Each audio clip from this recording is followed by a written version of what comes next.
Pilares humanos. Nací en el Distrito Federal. Mi padre trabajaba en la construcción para el sindicato y mi madre se dedicaba al hogar. Recuerdo mi infancia. Salía en las mañanas a comprar tortillas. En la calle podía ver a los hombres usar sombrero. Nunca faltaba un grupo de músicos cantando las mañanitas. Por lo general me encontraba a don Canuto. Era un señor mayor, viudo, era barrendero. Cuando volvía a casa con las tortillas, mi madre ya traía puesto su mantil de flores y estaba limpiando la casa en lo que se calentaba el agua para preparar el café de mi padre. No tuve carencias, ni de dinero, ni de afecto. Mi relación con mi madre era hermosa, y cuando tuve la suficiente edad para levantar un ladrillo, mi padre empezó a llevarme con él a las obras en las que trabajaba. Cuando yo tenía 12 años, en 1953, la Torre Latinoamericana estaba a mitad de su construcción, ahí entre Madero y Eje Central. La primera vez que mi padre me llevó a trabajar con él, me contó que la zona en la que estaba siendo construido el edificio había sido el lugar donde Moctezuma tenía su zoológico privado.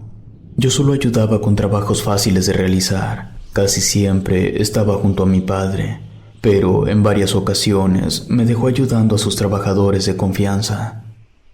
Recuerdo cómo se veía la construcción de la torre. Era majestuoso. No existía nada tan grande, o al menos nada que yo conociera.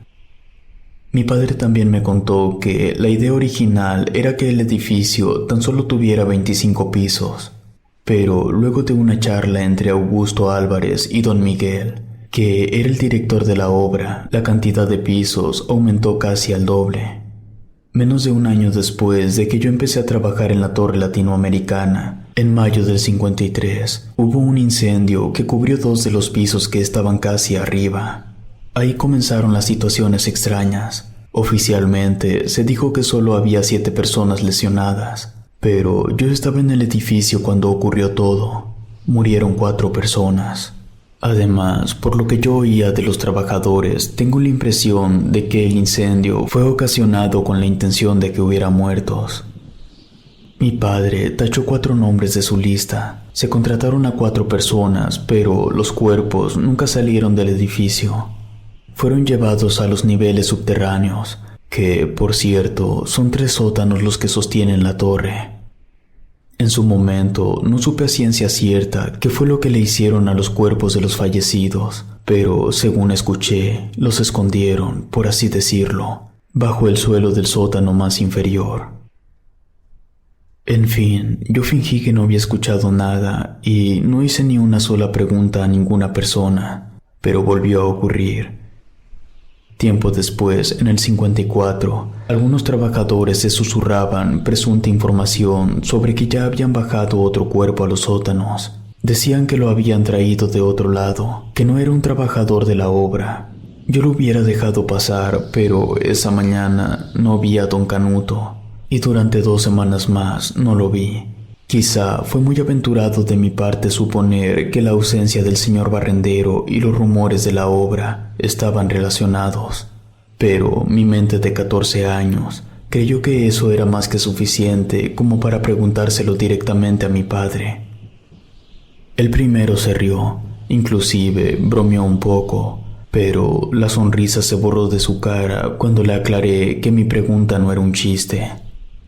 Yo quería saber qué había pasado con los 4 cuerpos del incendio, y quería saber si lo que les había pasado a esos cuerpos era lo mismo que le había pasado a don Canuto. Mi padre se puso muy serio, y me dijo que no debía contarme, pero que lo haría si yo le juraba por la vida de mi madre que me dedicaría a cualquier rama relacionada a la construcción. No le importaba la rama ni el rango, solo quería que le jurara que pasaría mi vida adulta en obras. Se lo juré. Entonces me contó de algo llamado Itobashira. Era una antigua práctica japonesa que consistía en realizar ofrendas humanas a modo de pago hacia la madre naturaleza para que permitiera la prosperidad de la obra. Básicamente lo que hacían era sepultar personas, pudieran ser vivas o muertas según lo requiriera la obra. Eso era demasiado. A mi corta edad no podía asimilarlo. Aún así, yo seguía haciendo preguntas. Quería saber de dónde habían sacado semejante idea, porque a mí me parecía retrógrada. Mi padre me dijo que en el barrio chino había una bruja. Ella era japonesa, específicamente de la prefectura de Fukui, y que esa bruja tenía más de 300 años de edad. Ella, según mi padre, había llegado a México luego de que los japoneses la exiliaran. China, que estaba al tanto de su naturaleza como bruja, la recibió con la condición de que emigrara a México y se hiciera cargo de la comunidad china aquí en la capital del país. Eso fue antes de que aquí ocurriera la revolución. Mi padre afirmaba que esa bruja había estado involucrada en la construcción de varios edificios en la ciudad. Le pregunté si el incendio había sido provocado para poder obtener los cuerpos. No me quiso responder. Lo que me dijo fue que si no se hacían las ofrendas, el edificio terminaría colapsando y la cantidad de personas que perderían la vida sería más alta. Yo todavía no podía creer lo que mi padre me estaba diciendo. Le volví a preguntar si don Canuto había sido tomado para la obra.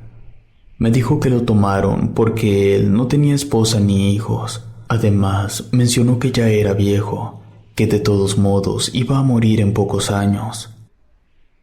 Su respuesta me pareció arrogante y tan cínica que sentí asco de mi padre. No se lo dije, pero él se dio cuenta por la expresión de mi rostro. Intentó justificarse diciéndome que ingenieros y arquitectos de todo el mundo estaban enterados, que era una práctica aceptada desde hace siglos, y que mejor me hiciera la idea porque yo formaría parte de eso. Le dije que no quería y que no lo iba a hacer. Él me miró muy serio y me dijo que si yo no cumplía con lo que le había prometido, él mismo me entregaría como ofrenda. La relación con mi padre no volvió a ser la misma después de eso. La torre latinoamericana se terminó de construir en 1956. Después de eso, mi padre y yo fuimos a trabajar en la obra del mercado Jamaica, que estaba en su última fase. No me tocó ver que se hicieran ofrendas humanas, pero sé que se hicieron. En 1957 hubo un fuerte terremoto. Muchísimas construcciones sufrieron daños, pero la torre latinoamericana quedó intacta y el casi terminado mercado Jamaica tampoco sufrió daños. Recuerdo muy bien que mi padre alardeó al respecto. Dijo, por eso se hacen ofrendas, la bruja no miente. Ese mismo año fue aperturado el mercado Jamaica. Después de eso tuve la edad para entrar a la universidad y me fui de la ciudad para estudiar arquitectura. Fueron 5 largos años. Me gradué en el 62. Cuando volví a casa de mi padre ya no podía trabajar. Estaba enfermo de cáncer. No había nada que hacer por él. En su lecho de muerte fui con él y le dije que se merecía todo lo que le estaba pasando. Mi madre me corrió de la casa y nunca volví a hablar con ella. Al siguiente año conseguí trabajo como ayudante de un arquitecto.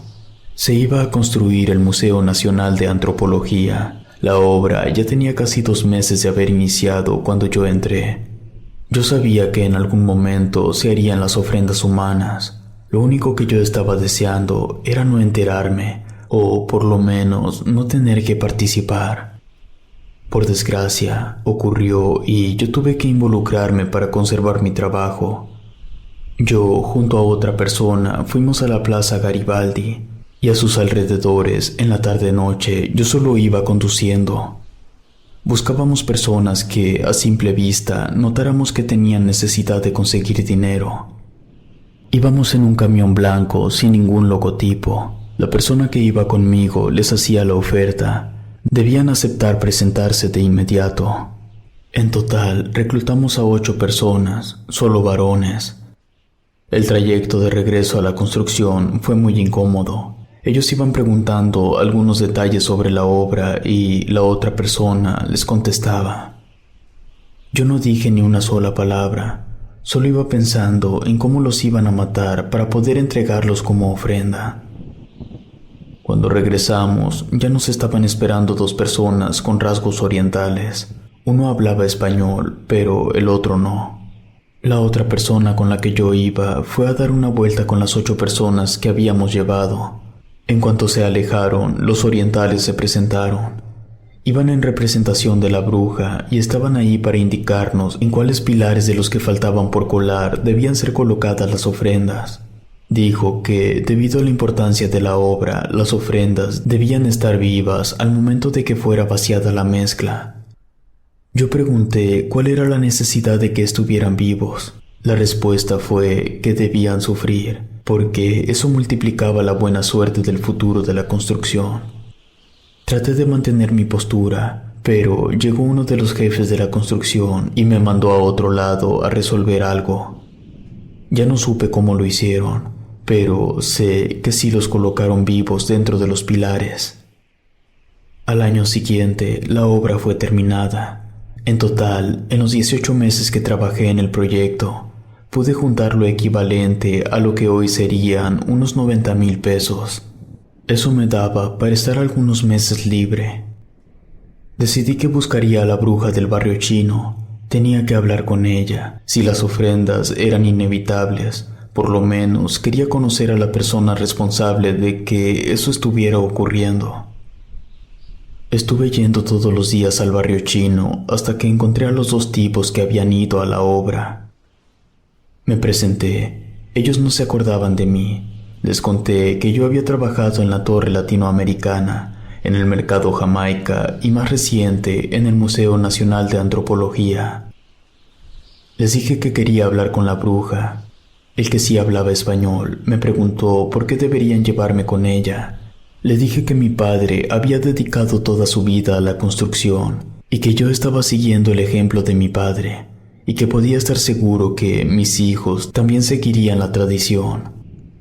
Les conté que mi padre me había hablado de la bruja y que murió sin poder conocerla, que yo solo quería cumplir aquello que mi padre no había podido. Después de un tiempo lo convencí y me llevó con ella. Atravesamos muchos corredores y puertas. En el camino le pregunté cómo se llamaba la bruja. Me dijo que su nombre era Akari, pero que ese nombre era japonés, y por eso todos en el barrio le decían Yun, que en aquel entonces era el nombre más común entre las mujeres chinas. Llegamos a una habitación muy extraña. No tenía focos. Entre el suelo y ambas paredes de los costados había pedazos de madera cubiertos de fuego. Eso era lo que iluminaba la habitación. Al fondo de la habitación estaba la bruja. Portaba una vestimenta blanca que le cubría cada centímetro de su cuerpo. Su cabeza estaba cubierta por una capucha del mismo color. Encima de la capucha llevaba una corona con los cuernos típicos de los dragones chinos. Usaba una venda roja que le cubría los ojos y la frente, y el resto de su cara estaba cubierta. El sujeto le hizo una reverencia y yo hice lo mismo. Su presencia era tan imponente que no me atreví a decir una sola palabra. Luego de hacer la reverencia, me quedé de pie observándola durante unos segundos y luego di las gracias. El sujeto y yo salimos de esa habitación y empezamos a caminar de regreso. Él estaba sorprendido de que yo no le hubiera hecho ninguna pregunta ni tampoco ninguna petición. Me preguntó si en verdad yo solo había querido mostrarle mis respetos. Esa no había sido mi intención, pero yo solo dije que sí. El sujeto me dijo que eso hablaba mucho del honor que mi padre me había inculcado, y que la honorabilidad era algo que la comunidad china valoraba por encima de todo. Me dijo que si tenía alguna pregunta podía hacérsela, la que fuera. Le conté que mi padre me había dicho que la bruja tenía más de 300 años de edad. El sujeto me dijo que eso era verdad, y que de hecho la bruja ya estaba en la última etapa de su vida, que ella misma había predicho que moriría cuando el año de la rata volviera 4 veces más. Yo tenía una duda más. Era sobre la Torre Latinoamericana. Quería saber si una obra tan impresionante habría requerido más detalles que una obra normal. Me dijo que las fechas, tanto en la que se inició la construcción como en la que se terminó, no fueron al azar. La construcción se había iniciado en el año de la rata para garantizar la riqueza y se había completado en el año del mono para garantizar la protección. Todo estaba más claro para mí y ya no tenía más preguntas. Le recordé mi nombre y le dije que si me necesitaban para una construcción importante, me contactaran y yo estaría encantado de trabajar. Pasaron los años. Yo estuve trabajando en obras chicas y construcciones menores, edificios departamentales más que nada.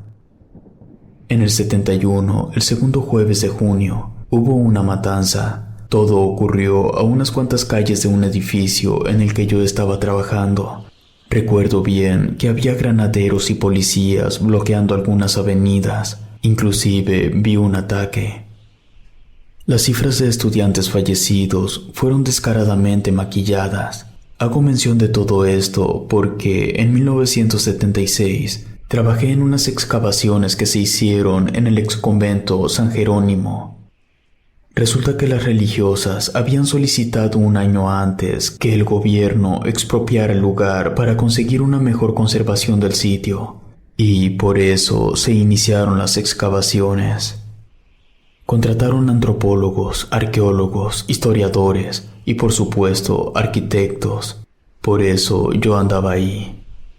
Cuando se terminaron de hacer las excavaciones y ya se iba a tapar todo para empezar con la restauración, Cuando se terminaron de hacer las excavaciones y ya se iba a tapar todo para empezar con la construcción, llegaron varias bolsas que tenían cuerpos dentro.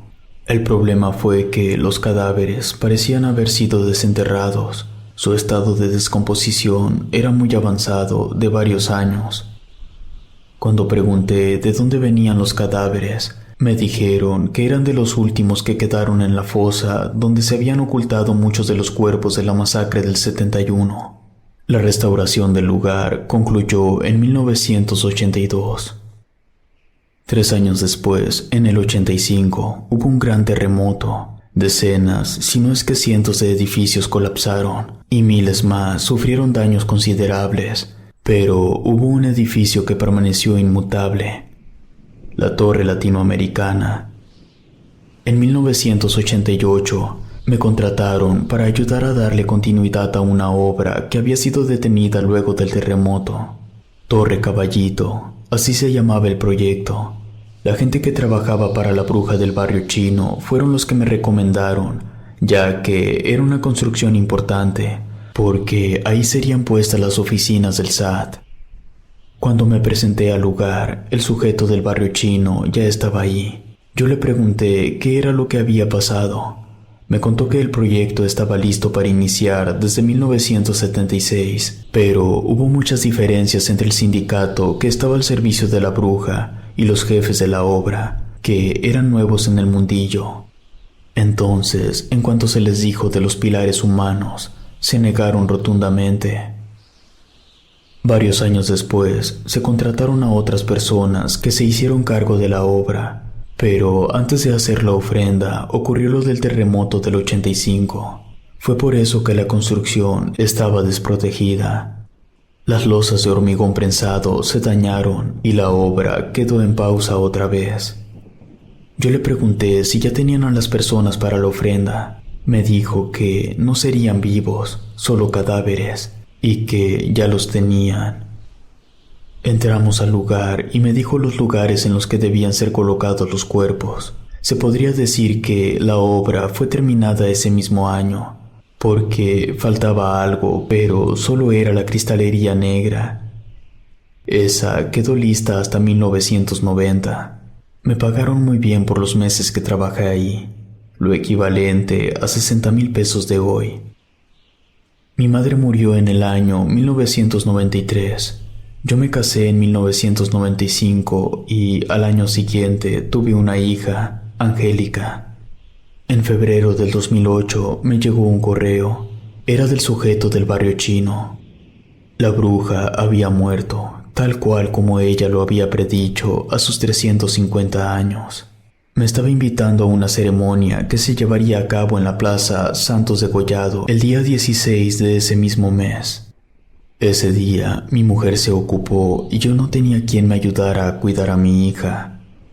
No tuve otra opción más que llevarla conmigo. Ella tenía 12 años, la misma edad a la que yo había iniciado a trabajar con mi padre. La ceremonia era la inauguración del Arco Chino. Era un evento político. Ahí estaba el embajador chino y el jefe de gobierno de la Ciudad de México, que en ese entonces era Marcelo Ebrard. Me encontré con el tipo que me había invitado al evento. Le pregunté qué tenía que ver todo eso con la bruja. Me dijo que las cenizas de la bruja estaban dentro del acero reforzado del que estaba hecho el arco. Vio a mi hija y me preguntó si no tenía algún varón. Le respondí que no. Él la saludó y le preguntó a qué se quería dedicar cuando fuera grande. Dijo que quería ser como yo. Él le sonrió. Luego me dijo que tenía un amigo en la VM y en cuanto mi hija tuviera la edad, no dudará en ponerme en contacto con él. Yo no quería que mi hija se metiera en la cloaca en la que yo estaba metido. Todo el tiempo traté de disuadirla para que eligiera otra carrera. Y creí que lo había conseguido porque en el 2014 empezó a estudiar contabilidad. Ella sabía que mi padre y yo habíamos trabajado en la construcción de la Torre Latinoamericana y cuando ese edificio resistió 2 terremotos en el 2017 y un terremoto más en el 2018, mi hija quedó fascinada con esa construcción y a pesar de mi insistencia, ella dejó la carrera de contabilidad y me pidió estudiar arquitectura. A mi hija solo le falta un año para graduarse. Yo nunca le he hablado de las terribles cosas que se esconden dentro de muchos de los edificios, y ciertamente no me atrevo a decírselo. Es por eso que he decidido dar mi testimonio. Si te gustó esta historia, suscríbete activando la campanita para que no te pierdas lo mejor de Rede. Gracias por escucharnos. Relato escrito y adaptado por Ramiro Contreras.